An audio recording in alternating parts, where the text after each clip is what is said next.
कृष्णदास जी आगरा गए और कृष्णदास जी का इस स्वभाव था कि कुछ भी अच्छी वस्तु लगती थी उनको, तुरंत ठाकुर जी की सेवा में उसको ले जाते थे।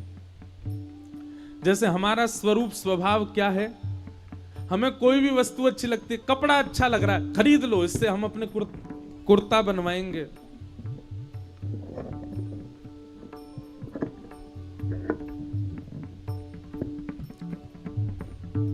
कपड़ा बढ़िया लगा, खरीद ले गए। झालर बढ़िया लगी, घर में लगा देंगे। कोई सब्जी बढ़िया लगी, घर ले जाके बना के स्वयं पालेंगे। हमको जो भी चीज अच्छी लगती है हमारे लिए अच्छी लगती है। पर कृष्णदास जी का स्वरूप स्वभाव कैसा, उनको कोई भी चीज भाती है ना, वो तुरंत सोचते हैं तो ठाकुर जी के लेके चलूं। कुछ भी अच्छा लग जाए उनको बस। अरे कहां तक कहें, कोई सुंदर बालक भी दिख जाए तो उससे कहें, अरे तू इतना सुंदर है, कहां करेगा संसार में रह के, चल हमारे ठाकुर जी के सामने सज धज के आ जाए करियो, तो देख के लाल जी प्रसन्न हो जाए करेंगे। ऐसे थे।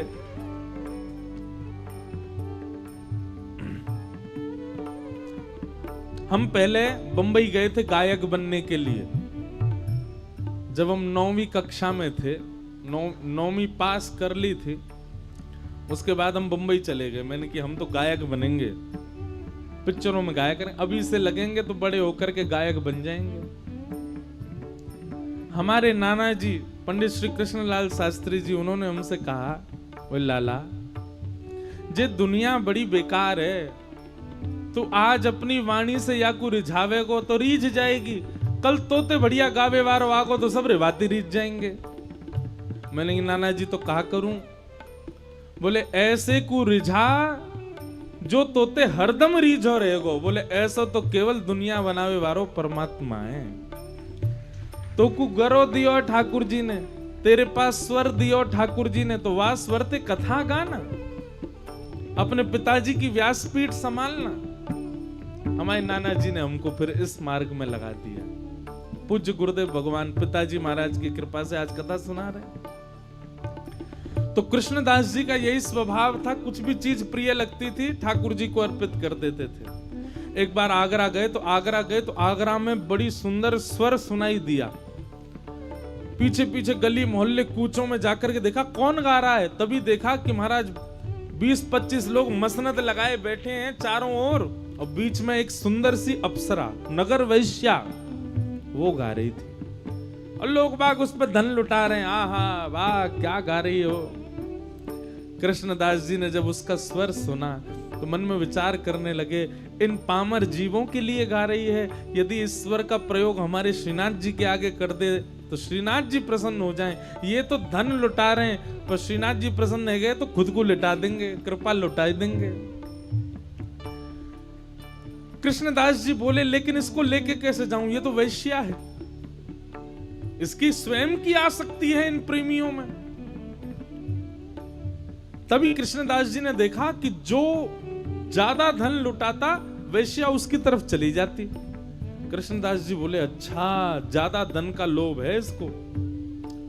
तो वहां पे जितने भी लोग बैठे, कोई 10 रुपया, कोई 20 रुपया, उस समय में भी बहुत होते थे 10-20 रुपया। उस समय रुपये कहां चलते थे, उस समय तो मोहर चलती थी। कृष्णदास जी ने अपनी जेब में से 100 सोने की मोहर की पोटली निकाली और निकाल करके उस वैश्या को दिखाई। वैश्या आ गई, आकर के कृष्णदास जी से कहने लगे, बताइए क्या गाऊं, क्या नाच के दिखाऊं आपको।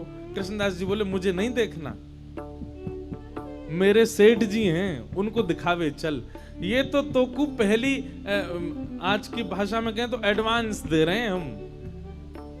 पूरी जो तेरी न्योछावर है वो तो हमारे सेठ जी देंगे। वैश्या मन में सोचने लगी, पूर्व की न्योछावर 100 मोहर दे रहे हैं तो सेठ तो जाने कितने देगा। वैश्या तो तुरंत कृष्णदास जी बोली, ले चलो मुझे। कृष्णदास जी ने ये नहीं बताया सेठ जी कौन है। चलो रथ में बैठ करके महाराज गिरिराज जी लेकर के आए, गोवर्धन में ऊपर हवेली में ले जाकर के खड़ा कर दिया, जहां पर श्रीनाथ जी विराजते। कपाट लगे थे, अभी भी उसको नहीं पता कि कौन सेठ है। वो तो अपना सुंदर श्रृंगार संभाल रही है, अपने केश संभाल रही है, अपने पैर में घुंघरू बांध रही है और अपने कंठ को बार बार स्वच्छ कर रही है। ऐसा गा के सुनाऊंगी, ऐसा नाच के दिखाऊंगी, सेठ न्योछावर हो जाएगा मुझ पर। लेकिन जैसे ही कपाट खुले और सामने त्रिभंग लली श्याम सुंदर, एक भुजा ऊपर दूसरी भुजा कटी पर कटाक्ष नेत्र, उस छवि को देख करके वो वैश्या तो देखती रह गई। मानो देखते ही उसके मन में आया कि आज तक अपने कंठ से, अपने नृत्य से मैंने संसार के लोगों को रिझाया, वास्तव में कंठ और नृत्य से जिसको रिझाना चाहिए उसके पास तो मैं आज पहली बार आई हूं। तब उसने कृष्णदास जी को देखा, मैं तो गा नहीं पा रही पर मेरे हृदय के भाव आप गा दीजिए। तब कृष्णदास जी ने ये पद गाया, क्या?